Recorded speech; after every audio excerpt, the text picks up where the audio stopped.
Create a reverse linked list using the given data. మరి మా Venkataswamy sir నాకు only list అంటే డేటా ఆల్రెడీ లింక్డ్ లిస్ట్ ఉంటే దాన్ని రివర్స్ ఎలా చేయాలో చెప్పాడు, కానీ డైరెక్ట్గా అసలు లిస్ట్ లేకుండా రివర్స్ లింక్డ్ లిస్ట్ ఎలా చేయడం?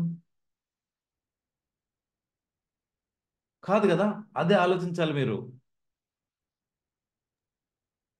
ఓకే, ఫస్ట్ డేటా ఇచ్చావు, ఫైన్ బాబు, 1 నల్ డిఫాల్ట్గా, ఇది హెడ్, బాగుంది.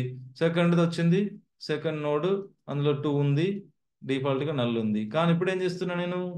న్యూ నోడ్, ఇది this is called new node, right?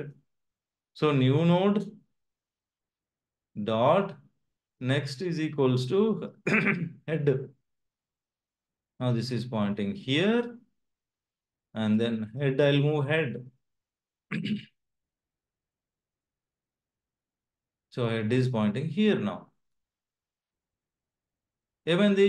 2 1, 2 head దగ్గర ఉంది. అంటే మీరు క్రియేట్ చేయడమే 2 1 అయింది. నెక్స్ట్ నోడ్ వస్తే 3 1 3 2 1, నెక్స్ట్ నోడ్ వస్తే 4 3 2 1. మీరు ట్రావర్స్ డిస్ప్లే ద లిస్ట్ అనగానే ఎక్కడ నుండి ఇది హెడ్ ఎక్కడ ఉంది? 4 దగ్గర ఉంది. So 4 3 2 1, and you will be selected. Right? Now there are 3 approaches. Now there are 3 approaches. మీ అందరి దగ్గర కోడ్ ఉందా రివర్స్ లింక్ లిస్ట్ కి?